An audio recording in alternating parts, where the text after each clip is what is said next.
శ్రీ గురుభ్యో నమ. హరి ఓం. మనం ముందుగా కనుమ పండుగ శుభాకాంక్షలు అందరికీ కూడా. ఈ కనుమ పండుగ రోజు మనం ఏమి చేయాలి అనేది ఇప్పుడు మనం తెలుసుకుందాము.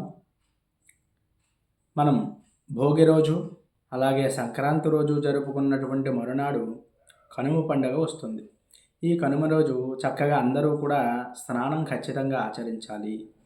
అంతేకాకుండా ఇది ముందుగా పశువుల పండుగ అంటారు. అంటే పశువులన్నింటినీ కూడా వ్యవసాయంలో ఉపయోగించేవారు పూర్వం అది కూడా. అందువల్ల ఖచ్చితంగా పశువులకు రోజు కూడా అంటే ఆవులు వీటికి కూడా రోజు స్నానాలు చేయించరండి.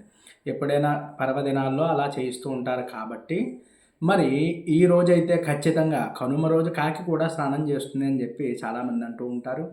అలాగే పశువులన్నింటికి కూడా స్నానం చేయించి చక్కగా తదుపరి మనం మానవాళి కూడా అందరూ కూడా స్నానం అది కూడా ఆచరించి పెద్దల నది కూడా మరి తలుచుకుని గ్రామ దేవత ఆరాధన, ఎవరి గ్రామంలో ఉండేటువంటి గ్రామదేవతకి ఆ రోజు వెళ్ళి నైవేద్యం అది కూడా పెట్టుకుని నమస్కారం చేసుకుని ఏమైనా సమర్పించేవారు ఉంటే కొత్త వస్త్రాలు అవి కూడా అమ్మవారికి పళ్ళు అవి మొదలైనటువంటివన్నీ కూడా సమర్పించి ఆ రోజు భుజించవలసినది ఏమిటి అంటే మినుముకి సంబంధించినది, అంటే గారెలు మొదలైనటువంటివి అనమాట. అంటే మినప్పప్పుతో చేసుకునేటువంటివి సాధారణంగా అమ్మవారికి ఇష్టమైనది గారెలు కాబట్టి ఎక్కువ శాతం అందరూ కూడా ఈ యొక్క గారెలు అవి కూడా మరి భుజిస్తూ ఉంటారు. అందువల్ల అందరూ కూడా కనుమ పండుగ రోజు మనం ఆచరించవలసింది ఏమిటి అంటే భగవన్నామస్మరణ చేసుకుంటూ చక్కగా ఈ 3 రోజులు కూడా ఆనందంగా గడపడమే కాకుండా పెద్దలందరికీ కూడా చక్కగా నమస్కారం చేసుకుని పితృకార్యాలన్నీ కూడా నిన్న ఆచరించాం కాబట్టి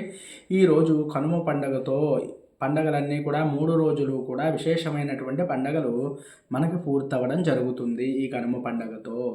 అందువల్లే ఈరోజు కనుమ పండగ రోజు సాధారణంగా ఎవరు కూడా ఈ ప్రయాణాలు అవి కూడా పెట్టుకోకూడదండి. అందువల్లే గ్రామదేవతకి అది నమస్కారం చేసుకుని అర్చనాది కూడా చేసుకుంటారు కాబట్టి ఆ రోజు ఆడపడుచులు ఎవ్వరూ కూడా పొలిమేర దాటకూడదు అని చెప్పి చాలామంది శాస్త్రాలని కూడా చెప్తూ ఉన్నాయి. పూర్వం నుంచి కూడా ఆచార వ్యవహారాల్లో వస్తూ ఉన్నది. అందువల్ల ఈ ఆచారాన్ని బట్టే ఎవ్వరూ కూడా ప్రయాణాలవి కూడా చేయకుండా ఆగిపోయి కనుమ వెళ్ళినటువంటి మొన్నాడు అంటే ముక్కనుమ రోజు అలాగా ఎవరైనా జర్నీ చేయాలి అంటే ప్రయాణాలవి కూడా ఆచరిస్తూ ఉంటారు. అందువల్ల ఈ యొక్క కనుమ పండగ యొక్క విశేషం ఏమిటి అంటే అందరూ కూడా గ్రామదేవతకి వెళ్ళి నమస్కారం చేసుకుని ఎక్కడున్న గ్రామదేవత అంటే ఏ ఊర్లో ఉంటే ఆ గ్రామదేవతకి మనం చక్కగా వెళ్ళి ఈ యొక్క అర్చన వ్యవహారాలు కానీ లేకపోతే నమస్కారమైన కనీసం ఆచరించి ఈ యొక్క పెద్దల యొక్క ఆశీర్వచనం చేసుకుని తప్పకుండా అందరూ కూడా మినుముకి సంబంధించినటువంటి పదార్థాన్ని ఏదైనా భుజించి దేవుడికి నమస్కారం చేసుకుని మనం ఆ రోజు కనుక ఈ పండగ జరుపుకున్నట్లయితే చాలా ఆనందదాయకమైనటువంటి జీవితం అది కూడా కలగడమే కాకుండా మనకి ఈ యొక్క పితృదేవతల యొక్క అనుగ్రహం కూడా కలుగుతుంది అని చెప్పి ఇందులో అంతర్ధానం. అందరూ కూడా చక్కగా ఈ విధంగా పండగలన్నీ కూడా ఆనందదాయకంగా చేసుకున్నారు అని చెప్పి ఆకాంక్షిస్తూ హరి ఓం తత్సతు. అందరికీ మరొకసారి ఈ యొక్క కనుమ పండుగ శుభాకాంక్షలు.